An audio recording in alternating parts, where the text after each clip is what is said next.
Tauktae तूफान 185 kilometre प्रति घंटे की रफ्तार के साथ गुजरात के तटीय इलाके से टकरा गया है। मुंबई में भारी बारिश के बाद तौकते के कारण गुजरात में 1.5 लाख से भी ज्यादा लोगों को सुरक्षित स्थानों पर पहुंचाया गया है। दूसरी तरफ अरब सागर में 2 छोटे जहाज किनारे की तलाश में भटक रहे हैं। इन दोनों जहाजों पर 410 लोग सवार हैं। चक्रवाती तूफान तौकते ने गंभीर रूप ले लिया है। पोरबंदर और भावनगर जिले सबसे अधिक प्रभावित होने की संभावना है, जहां बहुत भारी वर्षा की संभावना है।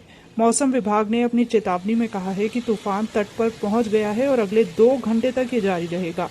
समाचार एजेंसी पीटीआई ने गुजरात के अधिकारियों के हवाले से कहा है कि एनडीआरएफ और एसडीआरएफ की 54 टीमें बचाव कार्य के लिए तैनात की गई हैं। एक अधिकारी ने बताया कि तौकते के कारण एहतियाती कदम उठाते हुए पोरबंदर सदर अस्पताल के आईसीयू से कम 17 मरीजों को अन्य चिकित्सा केंद्रों पर शिफ्ट किया गया है। केंद्र सरकार ने भी गुजरात को मदद का भरोसा दिलाया है। गुजरात सरकार ने बताया कि सेना, नेवी, एयरफोर्स को प्रशासन की मदद के लिए जरूरत पड़ने पर मुस्तैद रहने को कहा गया है। दूसरी तरफ महाराष्ट्र के कोंकण इलाके में तूफान के कारण अलग अलग घटनाओं में 6 लोगों की मौत हो गई है। अधिकारियों ने बताया कि समंदर में 2 नावों के डूबने के बाद 3 नाविक अभी भी लापता हैं। रायगढ़ जिले में 3 और सिंधु दुर्ग में 1 नाविक की मौत हो गई। नवी मुंबई और उल्लासनगर में पेड़ गिरने के कारण 2 लोग मर गए। अरब सागर में उठे तौकते तूफान के बीच बॉम्बे हाई ऑयल फील्ड के पास एक छोटे जहाज पर कुल 273 लोग फंसे हुए हैं, जबकि एक दूसरे जहाज पर 137 लोग फंसे हुए हैं। फंसे हुए लोगों को बचाने के लिए नौसेना की युद्धपोत आईएनएस कोच्चि और आईएनएस कोलकाता को रवाना किया गया है। साथ ही आईएनएस तलवार को भी बचाव के लिए भेजा गया है। Bombay high oil field Mumbai के तट से 176 किलोमीटर दूर है। इस क्षेत्र से साइक्लोन के भी गुजरने की संभावना है, इसलिए कहा जा रहा है कि ये रेस्क्यू ऑपरेशन बड़ा होगा। भारतीय मौसम विभाग ने अगले कुछ घंटों के लिए मुंबई में भारी बारिश की चेतावनी दी है। मौसम विभाग ने यह भी कहा कि बारिश के साथ तेज हवाएं भी चलेंगी। मुंबई के छत्रपति शिवाजी महाराज अंतर्राष्ट्रीय हवाई अड्डे को तूफान के कारण बंद कर दिया गया है। सोमवार 17 मई को सुबह 11 बजे से दोपहर 2 बजे तक एयरपोर्ट बंद रखने की घोषणा की गई थी। कर्नाटक के तटीय इलाकों में तौकते तूफान के कारण कम से कम 6 लोगों की मौत हो गई है। अधिकारियों ने बताया कि मलनाड और उसके आसपास के इलाकों में यह नुकसान हुआ है। कर्नाटक के आपदा प्रबंधन विभाग ने बताया कि सोमवार सुबह तक तौकते तूफान के कारण 121 गांवों और 22 तालुका प्रभावित हुए हैं। कुल 547 लोगों को खतरे की आशंका वाली जगहों से हटाकर सुरक्षित स्थानों पर पहुंचाया गया है। समाचार एजेंसी पीटीआई का कहना है कि कर्नाटक की राज्य सरकार ने 13 सहायता शिविर बनाए हैं, जिनमें फिलहाल 290 लोगों को रखा गया है।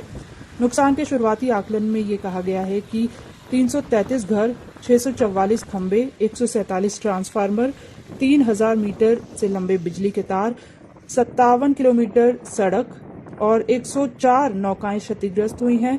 खेती बाड़ी को भी बड़े पैमाने पर नुकसान की आशंका है।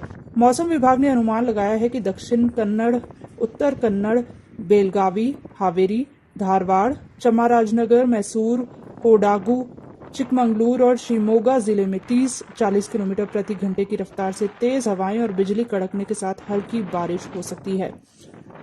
तूफान की गंभीरता को देखते हुए गुजरात और दीव के तटों पर ऑरेंज अलर्ट जारी किया गया है। दूसरी तरफ सौराष्ट्र के तटीय इलाकों में स्थिति गंभीर बताई जा रही है।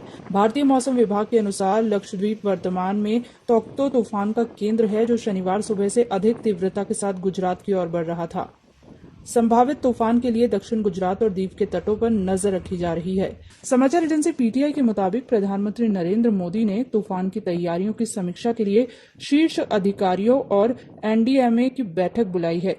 जैसे जैसे तूफान पश्चिम की ओर बढ़ता है, प्रशासन की चिंताएं बढ़ती जा रही है। भारतीय नौसेना ने प्रशासन को हर संभव मदद का आश्वासन दिया है। नौसेना ने एक ट्वीट में कहा, भारतीय नौसेना के जहाज, हेलीकॉप्टर, गोताखोर और राहत दल पश्चिमी तट की मदद के लिए तैयार हैं। चक्रवाती तूफान तौक्ते का असर महाराष्ट्र, गुजरात, केरल, कर्नाटक और गोवा समेत देश के कई हिस्सों में देखने को मिल रहा है। प्रभावित इलाकों में तेज हवा के साथ भारी बारिश हो रही है। भारतीय मौसम विभाग ने तूफान को लेकर अलर्ट जारी किया है और तटीय इलाकों में इससे तबाही की आशंका जताई है। मौसम विभाग के मुताबिक गुजरात में ये पोरबंदर और महुवा से टकराएगा। गृह मंत्री अमित शाह ने इससे प्रभावित राज्यों में राहत और बचाव तैयारियों की समीक्षा की और राज्यों को निर्देश दिया है कि अस्पतालों में कोरोना मरीजों का विशेष ख्याल रखते हुए बिजली और मेडिकल ऑक्सीजन जैसी जरूरी चीजों का बैकअप रखा जाए। मीडिया रिपोर्ट्स के अनुसार निचले तटीय इलाकों में रह रहे लोगों को सुरक्षित स्थानों पर पहुंचाया गया है। एनडीआरएफ, एसडीआरएफ और सशस्त्र बलों की टीम को किसी भी आपात स्थिति के लिए तैयार रखा गया है।